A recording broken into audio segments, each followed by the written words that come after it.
Bonjour à tous, bienvenue sur ma chaîne YouTube Maître Alves, avocat à Toulouse, de rue d'Oriol 31 400 Toulouse. Mon téléphone 05 62 24 41 85. Mon email cabinet alves-avocat.fr. Mon site internet alves-avocat.fr. Aujourd'hui, je voulais m'entretenir avec vous de la notion de récidive légale. Sachez que le droit pénal prévoit euh, des sanctions plus lourde lorsque vous êtes en état de récidive légale. Alors qu'est-ce que la récidive légale? C'est une notion qui tient compte de votre passé pénal, c'est-à-dire que si vous avez commis une infraction, je simplifie parce qu'en fait les délais de computation sont assez techniques, mais enfin pour simplifier, si vous avez commis une infraction il y a moins de 5 ans, si vous avez été jugé définitivement il y a moins de 5 ans, que vous commettez une autre infraction du même type, c'est ce qu'on appelle les infractions assimilées.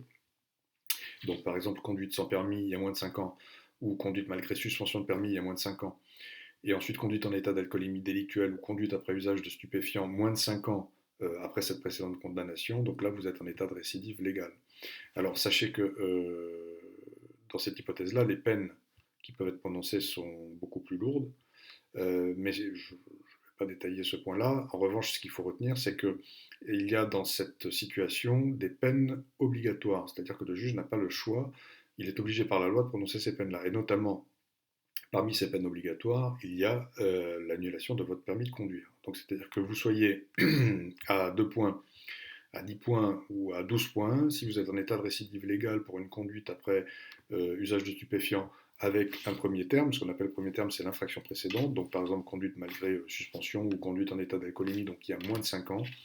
vous vous retrouvez dans une situation où le juge sera obligé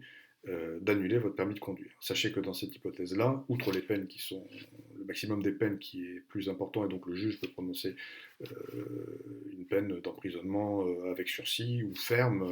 avec des maximums qui sont plus importants que si c'était la première fois. Donc sachez que de toute façon, vous vous retrouverez à la fin sans permis, sauf à ce qu'il y ait des irrégularités dans la procédure pour laquelle vous êtes poursuivi. Donc voilà, donc là on est dans une situation où on est un peu acculé et il faut soit trouver des causes de nullité dans la procédure, mais enfin c'est pas toujours le cas, soit tenir compte du fait que à la fin de la procédure vous aurez un permis annulé. Alors sachez que le juge peut aussi assortir cette annulation d'un délai pendant lequel vous ne pouvez pas repasser le permis de conduire, ou alors assortir cette annulation d'un délai pendant lequel, même si vous repassez votre permis immédiatement, parce que le juge ne vous a pas interdit de le repasser immédiatement, il peut très bien dire je vous autorise à le repasser immédiatement, mais en revanche, pendant X mois après l'avoir repassé, vous devrez par exemple conduire, si vous êtes poursuivi pour une conduite en état d'alcoolémie, vous devrez conduire pendant 3 ou 4 mois avec un éthylotest anti-démarrage installé sur votre véhicule, ce qui coûte assez cher. Ce qui revient en pratique en fait à dire vous pouvez certes le repasser immédiatement, mais comme vous devrez conduire avec un EAD pendant 3, 4, 5 ou 6 mois, en général les gens préfèrent ne pas installer l'EAD, mais ça veut dire que même s'ils le repassent immédiatement, leur permis de conduire, ils devront attendre X mois, c'est-à-dire cette période pendant laquelle ils ne peuvent conduire qu'avec un EAD. S'ils ne le font pas, ils devront attendre l'expiration de ce délai pour pouvoir reconduire sans cette mesure-là. Ce qui revient à dire, en gros, vous ne pourrez pas conduire pendant X mois, sauf à ce que les personnes souhaitent investir dans l'installation d'un éthylotest anti-démarrage sur leur véhicule. Voilà, donc la récidive à éviter, l'infraction pénale en général à éviter aussi, mais le but de ces vidéos, c'est de vous donner les informations pertinentes. Voilà, j'espère qu'elles vous seront utiles. À bientôt.